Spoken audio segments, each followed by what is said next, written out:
Right, we are now just a couple of months away from one of the biggest fights in the history of women's boxing. Natasha Jonas prepares to go toe-to-toe with Lauren Price, with the winner becoming the undisputed world welterweight champion. I'm delighted to say that Tasha joins us now live. Good to see you. Happy New Year.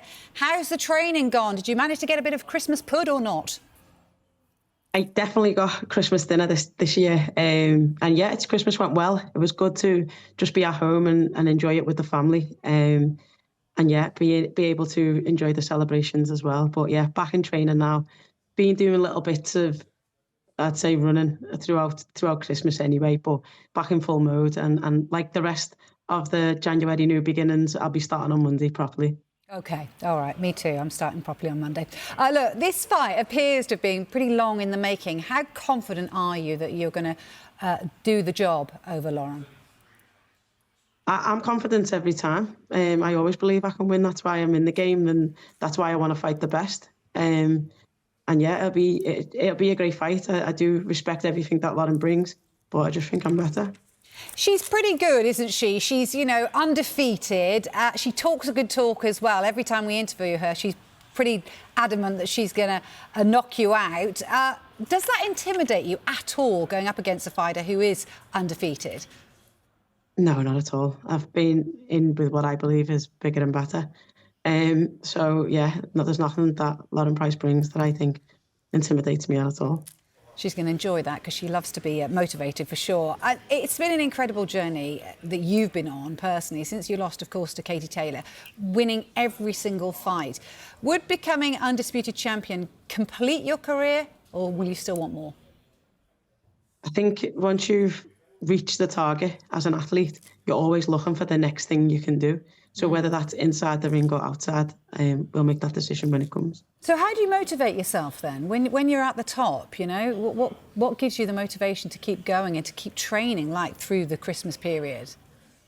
Because there's always younger people that want to try and take your spot, and some hungry lions that want to come in and take your place, and you've got to, you know, put them in the place. Yeah, so how does that work for you? In terms of your longevity in the career, you know, boxing is tough, it's gruelling. So, I mean, you know, we can see it here. It's messy business, isn't it? Is there not a part of you that just thinks, do you know what, I've had enough of all this? The day will come, and when I stop enjoying it, and when I stop thinking I've improved, and you know, and I can't go any further, then that's the day that I'll probably just hang up the gloves. But until that day comes, you know, I was hoping that day would be this year, but it wasn't. So until that day comes, we'll keep performing and we'll keep improving and showing what we've got. Tasha, I don't want you to give away your trade secrets, but what do you improve on? You know, when you talk about your training, talk us through exactly what that looks like and what do you sort of really focus on ahead of a fight?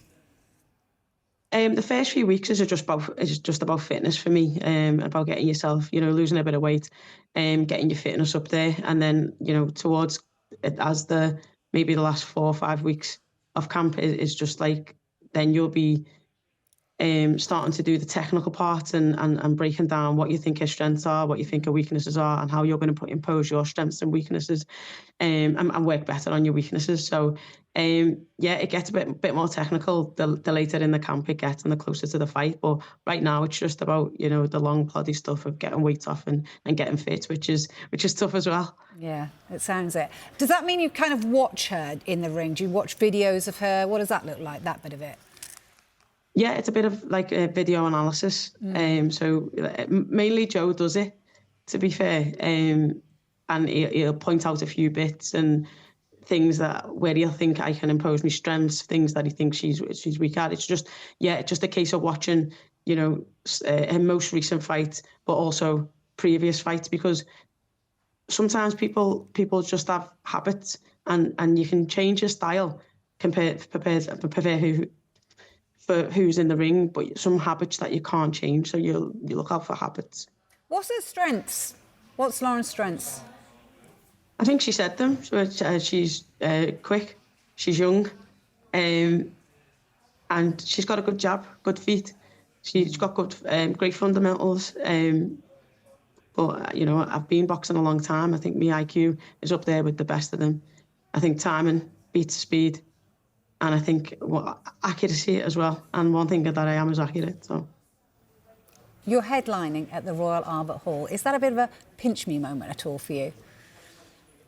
I didn't realise how much of a huge occasion it was. Obviously, I know it's a great historic building that's held loads of amazing events, but yeah, now that the news is out there, the reaction from all the fans has been like amazing, and I can't believe you're boxing there. It's a great thing, and yeah, I think it's going to be a great night for everyone involved. Yeah, finally, I can't wait to see it myself, and tickets go on sale today. So what can people expect on the night from you? From me, you just see the best version of me on the night, and I think that'll be the same for all the girls on the card.